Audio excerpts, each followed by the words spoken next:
Time now for sporting history. It was the summer of 1992. The cricketing world turned its eyes to New Zealand and Australia, who were hosting the Cricket World Cup. It would be the One-Day Cricket World Cup. It was the first time the tournament had come to these shores. I'm feeling bad because I got that maths wrong. And now the numbers disappeared, so I can't get it right again. It was the first time the tournament had come to these shores. Day-night matches and coloured uniforms also made their debut. Can that be true? Surely not. I remember coloured uniforms before that. Well, I know who can tell us. Chris Harris, one of the standout players of the tournament. He finished as the second highest wicket taker. His efforts with bat and ball played a crucial role in helping the Kiwis make it all the way to the semi-finals, exceeding expectations. Could have gone further than that too, but we'll talk about Pakistan in the semis. Well, Chris went on to have a prolific cricket career, particularly shone in that one-day arena. In 2004, he became the first New Zealander to have played 250 ODIs. He's with us in the Christchurch studio. Chris Harris, hello. Hi, Jesse. How are you? What a pleasure. Nice to talk to you. Oh, it's lovely to talk to you. It's been great just listening to a part of my music growing up history, Sweet Home Alabama, the Beach Boys. I'm not sure about the history of rock and 500 songs. I'm not sure if I've got the patience for that. The 4.5-hour episode on the Grateful Dead. Yeah, and then you can buy more content. Yeah, I'm not sure if I'm buying more, but that would be interesting. You worked in radio for a bit, didn't you? Or you still do? Still sort of am, Yeah. It's the greatest medium. Sales? I've got a face for radio, and yeah, I do a little bit of sales and some commentary on SENZ. So really enjoy it and love the industry. Hey, well, thank you for all the great memories and highlights that you provided to New Zealand cricket over the years. Now, who was Chris Harris in 1992 when that tournament arrived in New Zealand? How much have you been playing for the national team, and where were you at in your career? Well, thanks for letting me relive it. It was a very, very special time for me and the whole team, really. So I'd pretty much just started my career at the end of 1990. So I'd had a taste of international cricket, but by no means not very much. I think I might have played maybe 10 or 12 one-day games. So I was just at the very beginning of my career. And a lot of people perhaps won't remember in 1992, the lead up to the World Cup, we played I think it was a tri-series against England, and we were pretty average, to be honest. I think we lost 3-0. So I don't think people were thinking there was too much hope leading into that 92 World Cup. And I think that was part of the reason that made it a little bit more special.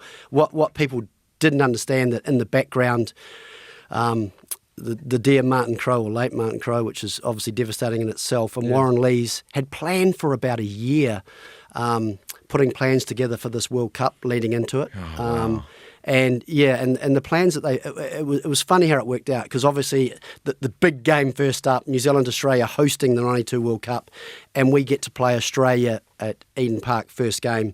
And all these great plans about opening the bowling with Deepak Patel and being aggressive at the top of the order, which was all very revolutionary at the time. And then certain fields, he liked the offside to be in a straight line, so the players on our slow wickets had to go over the top and take risks. And I'll just never forget that feeling in that first game against Australia. The crowd was incredible because it was a full house. I think that was the one game that all New Zealanders thought, we'll go to that game, because if it doesn't go how we think it will, at least we can say we went to one game. Yeah. Where was that? What was that, Eden Park? At Eden Park, it was massive. I think it was about 35,000 people there. It was just an unbelievable atmosphere, and history will tell us that we ended up winning that game. Everyone contributed, and more importantly, I guess, the style of play that Warren Lees and Martin Crowe wanted us to play, we sort of stuck to, and I think as a team we liked the plans, but you don't really know if they're going to work. And we won that first game, and you could just see the belief throughout as we went through the tournament, getting bigger and bigger in the things that they'd put in place. And, at the time, Australia was probably one of the best teams in the world, as they predominantly are for just about every time we play them. Yeah, pretty much. Yeah. We won that game. We thought, well, that's very much part to their planning, but also, some of these things are actually working, and I don't think much of the team really believed in it until after that first game, and then just every game after that. Okay, well, let me stop you there. Let me stop you there, because that was February 92, New Zealand, Australia, Eden Park, and we batted first, got almost 250, pretty good score back in those days. Mark Crowe got 100 as well. Yeah, 100 not out. David Boone got 100 too, and he was on 100. And we must be thinking, because man, he was a thorn in our side through the 90s. We must have been thinking, well, this is looking ominous, and then this happened. And here's a run, maybe two. Will they come back? Yes, they are. This is. Oh, he's hit the stumps. Goodness me. Fantastic throw. Chris Harris has hit the stumps at the bowler's end, and Boone is out. Yes. Well, that brings back some memories. Memories. John Well, Morrison. you wouldn't have heard the commentary probably, although you probably watched the replay. And my dear old thing, Henry Blofeld. Great. Oh, he's great. Great. He was brilliant. Do you remember that moment? I remember it like it was yesterday, in all honesty. I think Australia were 5 down. Still, we had pulled it back, and we were probably just on top at the time, and David Boone was the one thorn in our side. As you said, he just got to 100, and he was the one guy probably still left in their innings that could take the game away from us. Yeah. And I just thought I was at deep mid-wicket. I had to make sure that he couldn't get back on strike, and Gavin Larson delivered the ball, and it sort of came out to me. It just ended up going, I teared in from deep mid-wicket, and it just went outside the 30-yard circle. And I'll never forget, I threw it, and I thought it was quite a good throw. And then the ball had about 10 metres to get to the wickets, and I saw Gavin Larson put his arms up in the air above his head, and I thought, Gav, what are you doing? Because I thought, oh no, overthrows. Yeah. And then all of a sudden the ball hits the stumps. I knew David Boone was short. The bails went flying, and it felt like 10 seconds, but for a split second there was just dead silence. Yeah. And then the realisation of what happened, and the crowd went nuts, and yeah, it was a very, very special moment. And then the crowd, obviously the team comes in and they're all yelling your name, and yeah, it was pretty special, because I think that was when we really thought, you know what, that was great, but I think we're going to win this game. Oh. And that was it was that moment that I think we all thought that we're going to beat Australia first up. That we're on to the start of something pretty special here. I could just watch that over and over and over again. Have you always loved fielding? Yeah, it comes to my upbringing. I had 2 older brothers, who Ben and Tim, who are sort of 5 and 5.5 years older than me. So I spent the first 3 years of my cricket career in our backyard just fielding, and because I wasn't allowed to bat or bowl, and if I dropped a catch or misfielded anything, I used to get beaten up. So I learned very early on in my cricket career how important fielding was, and I guess in those first 3 years I learnt to love it. Like everyone, I just like to be involved. I think most cricketers say, what's the one thing they don't like about cricket? It's probably fielding, but I just think any time you can, be involved or influence something, it's just, I just love it. That would have been an unusual, this is a bit nerdy, sorry, non-cricket watchers, but that would have been unusual for you to be out in mid-wicket, wouldn't it? Because aren't you usually sort of within the circle to get the, to sort of stop the ones?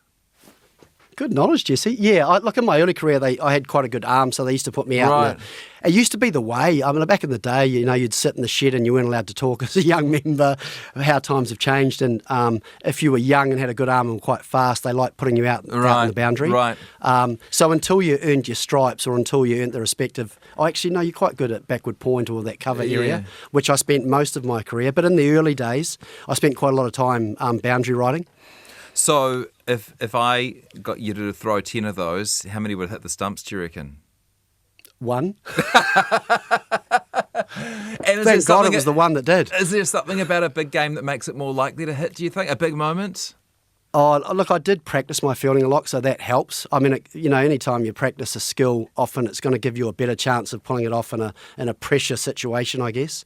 As I threw it, I wasn't necessarily trying to actually hit the stumps. I mean, I was trying to be as accurate as I could and get it as close to the stumps as I could, so Gavin could take the ball and whip the bails off. But it was just one of those ones that, and I guess for me it made it a bit more special because it was almost directly side on, so there was only sort of one stump to aim at, and sort of from 35 or 40 metres, it's not something you do very often. So, yeah, it was pretty cool. I mean, be honest, how many times do you log into YouTube and take another look at that one? Oh, I don't have to go onto YouTube. I think I've got it saved somewhere.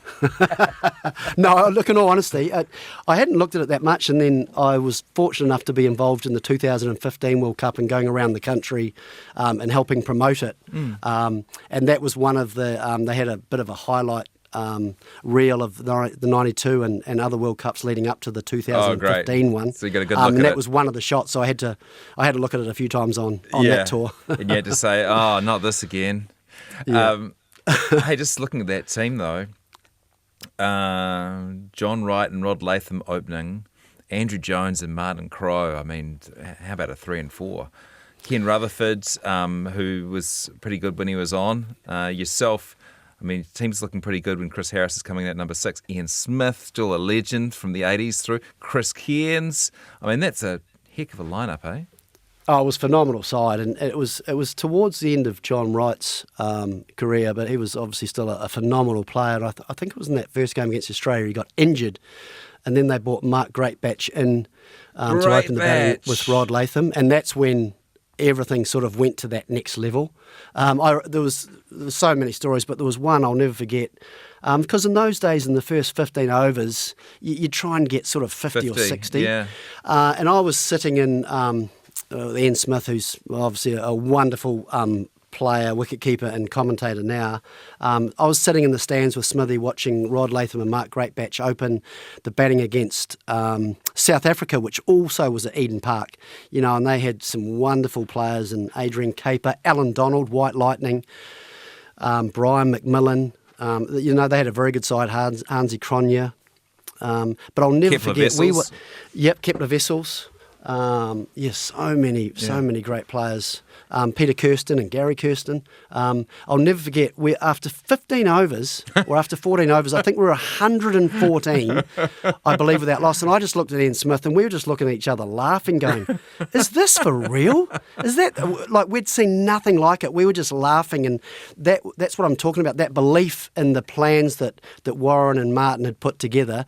Just every game we got on a roll, and every game it just became more and more true. The fact that what they had planned was starting to work, and the belief that we're actually going to just keep winning, and that you could just see the confidence growing. Yeah. And we just, the whole country got behind us, the atmosphere wherever you went, you know, and I think it was because our form was so poor going into that World Cup, but you know, New Zealand sports fans love to go on a ride, especially when it's a winning ride. Yeah. And I remember we used to go to the ground sort of 3 hours early just to absorb the atmosphere that the crowd and the public were creating. It was a very, very special time to be a cricketer and to have the public on your side. And your bowling was going well? Yeah, which is unusual. I always saw myself as a batsman that bowled a little bit, but I think probably in most of my one-day career, especially the early part, I've seen more of a bowler that batted a little bit, which was a bit unusual for me. But yeah, the wickets suited me. They were a bit slow, and I went through a phase where I just got into a good rhythm and was reasonably accurate. And as I said, the wickets suited me here in New Zealand, where they used to hold up a little bit. And that's when, back in the days when I was bowling sort of little medium-pace in-swingers, which I changed later. But yeah, no, I had do you remember getting Hansi Cronje out? Yep. It was actually a pretty average delivery. It was full and wide. I could tell you all of the wickets, I think. It was full and wide, and he just tried to dab one down to third man, got a fine edge through to Ian Smith, and yeah, caught behind. I think it was for a duck as well. Yeah. So that was a pretty big scalp. Was Hadley in our team? I can't see much. No, he'd finished. Okay. He finished in 1990 in England. Did he? So only just. Yeah. Did you ever get to play with him? No, but he did. I don't know if I ever played I didn't play a first class or a New Zealand game with him, but I managed to face him in the nets. He was just next level. Really? I'm glad I didn't get to face him too much in the nets, because he had this ability to make you lose your confidence as a batter. He was that good. I've been trying to get him on this slot, but he's a bit reluctant. So, you know, if you know anyone who can give him a nudge, tell him I'll be nice to him, and we'd love to have him in and remember that career. I'll get him on for you. No problem. Yeah, awesome. Thank you. So, look, I could take each one of these pool games one by one, because we won them all well. Did we? We won 7 every out game of 8. except for the very last one against that dreaded green team. Against Pakistan. And but we won and this is a great way of doing, by the way, I'm talking to Chris Harris if you just tuned in. As you can tell, I'm enjoying myself. It's a great way of doing a World Cup, hey? The round robin. So you play everyone else in the whole competition, and then the top 4 go into semis and a final. And so what about Pakistan? I mean, they finished We finished first with clear air, huge run rate. They finished fourth. They just squeak in. Their run rate is not flash at all. Why were they our bogey team in that tournament? Oh, well, part of the planning that we had is I talked about that first game against Australia, and we always, the big brother, little brother thing, we always had a little bit, I felt, I guess, like a bit of a stigma against Australia. You felt as though they were always the favourites, and we always, I don't know, perhaps just lacked a little bit of confidence against them. So in that World Cup, part of our planning was we're not playing Australia, we're playing the yellow team or the blue team of England or the green team of Pakistan. So we took away the name of the side and just played the colour. And as simple as that sounds, it made a big difference. So we didn't even mention the word Australia. It's just, it's the yellow team first up. And that, all of our planning was based around just playing the yellow team. Yeah, I love that. And taking away just the name Australia, as stupid as it sounds, those little things, just every little thing helps, and I think that really helped. The green team, that was really unfortunate. We'd won 7 games in a row. We went to Lancaster Park. By that stage, we'd obviously qualified for the next stage, so we weren't too concerned. We had our one bad game, I guess, was at Lancaster Park. We got bowled out cheaply, and Pakistan knocked it off pretty quickly. But there's so much more to that story because they were so fortunate to get through. They had a game, I'm pretty sure it was against West Indies, where West Indies were going to beat them comfortably. And as it turned out, it got rained off and there was a no result, and that was just enough for them to get that point and for their run rate just to scrape through and fourth. And the one team that we'd lost to, we obviously came up against in the semi-final at Eden Park, and we batted first and batted brilliantly. Martin Crowe again led from the front. 262. Yeah, it was probably it might have been our biggest total that we'd scored. So we did the first part really well. And then, as history will tell you, it didn't quite go because of one Inzamam-ul-Haq, which, look, you always expect people to come in and do special things, but that was like next level. I think he got 67 and 34 balls. One of our listeners says he was there and things were looking very good. Pakistan needed 10 runs and over. He said the crowd was singing, "We're going to the final." Yeah. Never a good sign. Yeah. And then Inzamam-ul-Haq comes in, Yeah, so 2 things happened. Obviously, the innings that he played took the game, didn't take it away from us, but put Pakistan in a position where they started to believe they could win. And the other key moment, obviously, it was pretty early on. Martin Crowe decided that he got a bit of a hamstring strain while he was batting, so he decided to not take the field. And obviously his captaincy had been instrumental as well throughout that World Cup. So to not take the field, and you can understand why. He didn't take the field trying to get himself right for what we were hoping was going to be the final in Melbourne. But it ended up being probably a reasonably important, I shouldn't say mistake, but it was reasonably important that he wasn't there. And unfortunately, John Wright was thrown into the deep end, really. And perhaps we'd gone away a little bit from the plans that we put in place. But the biggest thing for me was probably the innings that Inzamam-ul-Haq played. He took the game away from us. And I'll never forget, at the end, walking around as a young player, I didn't understand the importance, and also the opportunity that we'd just missed out on. There was a few of the older players, Martin Crowe and Rod Latham. They understood, there were so many tears walking around thanking the crowd for coming as we'd lost that game. And I was emotional, but didn't realise what an opportunity we'd just missed out on and how hard it was to get through, not only to where we'd got to, but get to a final. And it came to me when I played a few more, I realised how difficult it was and why those older guys were so emotional at the time. Yeah. How did we eventually get Inzamam-ul-Haq out? Do you remember? Yes, I ran him out, fortunately. It was just a little bit too late. Again, I didn't have the best day with the ball. I was expensive. I think I ended up going for 71. I did manage to get Imran Khan out. But I just thought that I've got to do something here because I think Javed Mandad and Inzamam-ul-Haq were putting in a partnership. I was fielding at cover. And I knew Javed Mandad was just looking to get Inzamam on strike, and I thought he might drop and run. Willie Watson was bowling. He dropped one to cover. I sprinted in and managed to just pick up the ball and hit the stumps again, and Inzamam was just short of his ground. So, again, that was a moment that we thought that was a chance to get us back in the game. They had stolen the momentum away, but that gave us a chance. And unfortunately, all of their batsmen just came out after that and just played all sorts of shots. And it just wasn't meant to be our day, unfortunately. Yeah. Well, I've talked for ages about that 92 tournament, and thank you very much for taking us back there. And that you guys achieved so much there, even to do what you did. But that wasn't your proudest moment for the Black Caps. That was to come. Really? The ICC Champions Trophy. Let me tell you what your proudest moment was for the Black Caps. Brilliant. Well, Thank you. tell me, how did the Champions Trophy in Kenya in 2000 stack up? No, that stacks right up there. There was some pretty special moments. The 92 World Cup we've discussed.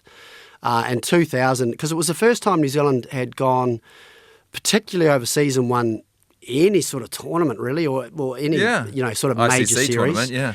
And the ICC Champions Trophy back then was effectively a mini World Cup. All the top teams were there. You had to play 4 games to sort of get through to that final stage. And then, to be part of probably a match-winning partnership against India in the final with Chris Cairns, who went on to get an amazing 100. And I think we put on 122, chasing a reasonably big total. But I just remember being at the other end, wanting to be there at the end, got out just towards the end, watching Chris Cairns play that day, and he just played a phenomenal innings and won us the game. And the greatest thing I remember, we had Roger Toos, who was very much into finance. And that was the first time there had been some really big prize money put up for the winning team. And the players did quite well. And I remember Roger, because each player got a certain amount of US, it might have been 10,000 or something like that. Gosh. And it was pretty big money back then. Yeah. And Roger Toos was busy, once we'd won, locking in the rate for when we got home that we could exchange it, because he thought the rate was going to go up. I'll never forget that. But that was a very special time, especially over there. I bowled up to Roger Toos in a pub once and introduced myself. He was lovely. Back in the day when he didn't have to be nice to me, and he was great. When you meet your heroes, you really hope that they'll be kind to you, and I really remember that. Oh, no, great guy, Roger. He would have been very friendly. Yeah. How do you feel about that number 7 position batting? It obviously worked out well for you. Did it suit your style? Oh, yeah, I guess so. Look, in the early days it didn't. I never had the confidence from a batting perspective until sort of later in my career. And I think batting at 7... especially in the early days, because it was a slightly different game to what it is now. I would, if I was batting 7 now, I'd be playing a different role. I'd be playing a lot more aggressively. But back then, it was about if you were chasing, it was about trying to keep up the rate that you knew that you were comfortable chasing. Back then it was probably, the most you'd ever want to chase is about 8 and over. You were trying to keep the rate around 6 or 7, especially towards the end if you're batting with the tail. So it was about managing rates, and I think I got quite good at batting with the tail and managing the run rate.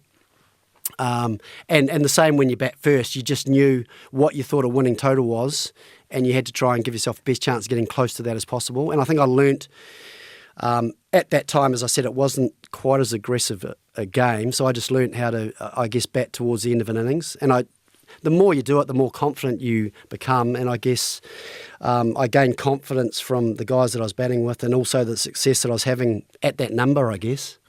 Which bowler did you fear the most? Basically anyone that could bowl sort of, around 150 Ks plus, which felt like a lot at the time. I mean, the guys that stand out for me, Wasim Akram, Waqar Younis, Alan Donald, Brett Lee. There was a few guys like Merv Hughes who weren't quite as quick but were extremely aggressive. Intimidating. Yeah. Alan Donald, obviously White Lightning, was pretty quick. You just missed that big West Indian attack from the late 80s, eh? Thank goodness. Patrick Patterson, Curtly Malcolm Ambrose Marshall, Joel Gar. Yeah. But to be fair, Curtly Ambrose, Courtney Walsh and Malcolm Marshall all played in that 92 World Cup, so they were still pretty phenomenal. Oh, wow. And the other one later on was Shoaib Akhtar. I mean, he was just next level, because the ball comes from behind your back, and at 160 Ks, that's scary. And then the two spinners, obviously, Warne and Muralitharan, I mean, just phenomenal. And the greatest batsman you bowled to? Probably there's a few. Probably Brian Lara and Sachin Tendulkar. Yeah. Lara because of his just his ability to get pace on the ball and to change the tempo. And then Sachin Tendulkar was probably one of the best technicians, along with Martin Crowe. But Brian Lara just had that West Indian flourish, which I used to love watching. And, even though I was playing against him, quite often, tried to be a bit like him.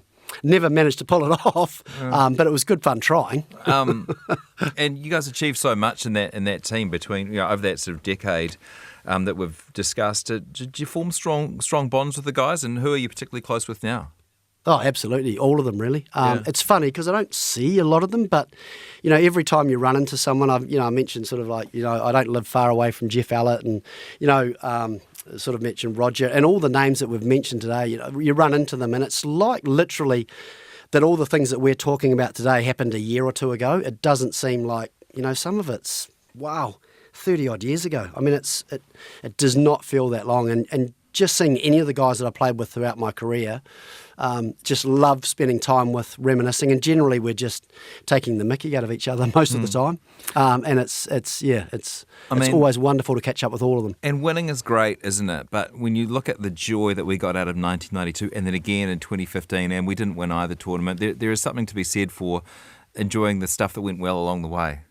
Yeah, and it was also probably just going better than the expectations. Yeah. And New Zealand love to, as New Zealand fans, I love it when our sports teams win, and especially when they win consistently. It's wonderful to go on that journey. Yeah. And whether you were a cricket fan in 92 and 2015 or became one, it was easy to become one because, the team was approachable, they were playing a wonderful form of cricket and they were winning. And it was a wonderful journey to be part of. And I think what we felt in 92, the boys would have felt, in 2015. They got a stage further. They got to that final at Melbourne, and unfortunately couldn't quite get across that final hurdle. But I think it's only a matter of time. They say you've got to get to that final to experience it, to then, to be able to win it. We've done that now, so love it. We need to win it soon. We're out of time. It's been such a pleasure to spend half an hour with you. Thank you. Absolute pleasure, Jesse. Anytime. Chris Harris, New Zealand Sporting History.